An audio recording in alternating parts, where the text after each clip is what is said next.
Hi, Riley. What is the opportunity that exists for HyTerra and how are you poised to go after it? The opportunity for hydrogen is huge, and we have a pathway and an aspiration to be the lowest cost of supply. So as an industry, geologic hydrogen has the potential to attack a large market. And, for HyTerra, we were an early mover in this industry. And if we're talking about the opportunity, what has framed your sense of how big this opportunity is? Well, I think the big point to keep in mind is that there is already a huge hydrogen market. It's just at the moment it's serviced by a different type of hydrogen, grey hydrogen, which is split from methane. So that's an existing market that's always going to be there. There are new use cases, transport solutions, there's energy security and energy resilience.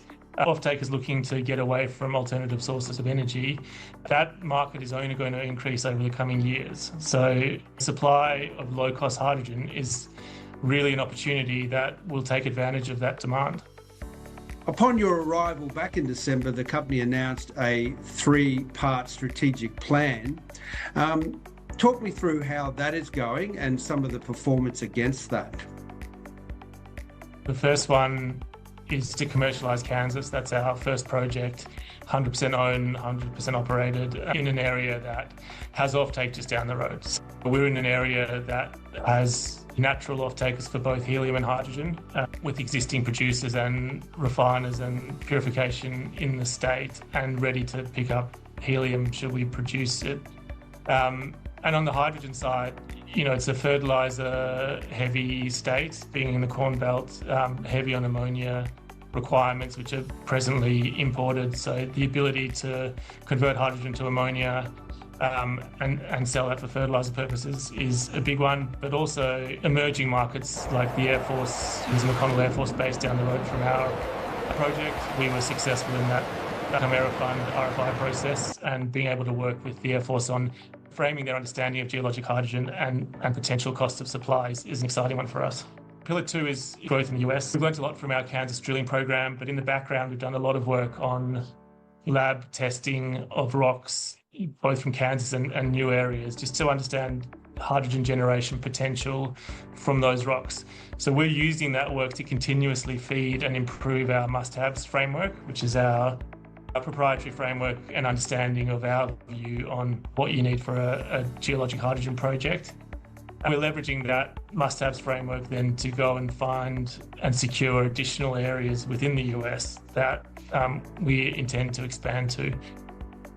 Just how big are the opportunities internationally and obviously there's been a few announcements around that.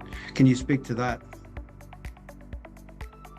Yeah, the Chimaera ophiolite runs from Oman all the way up into the UAE, and it's regarded within the industry as, one of the best source rocks for geologic hydrogen. There was a project run by Alexis Templeton, who's one of our advisors now, but drilling a test well in Oman where they put water down and, came back and it was bubbling hydrogen.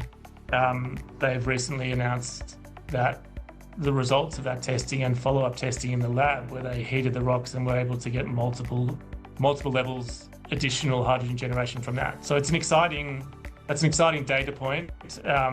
We were already interested in Oman before that data came out, but it just proves that the play is an interesting one, an exciting one for us to go after. Now it's early stage, but we really intend to keep progressing that to hopefully be a project for us.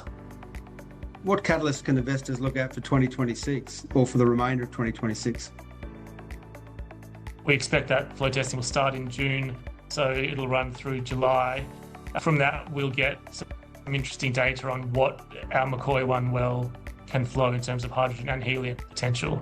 We announced the Chimaera Fund US Air Force RFI process, where we'll jointly work with a couple of other partners to support the Air Force to show a demonstration of delivery of geologic hydrogen, which is an exciting program to be involved in, particularly feeding our own data into from the real world into a model. We are planning on drilling in 2026, so we have a new play type, which is exciting. We want to test multiple different plays. We've tested one last year. We have another one that we really are excited about based on our lab work. So the plan is to drill that, obviously subject to funding and operational and permitting requirements. We are hoping to lock away some pretty exciting new areas in the coming months, and at the right time we will announce what we've managed to secure.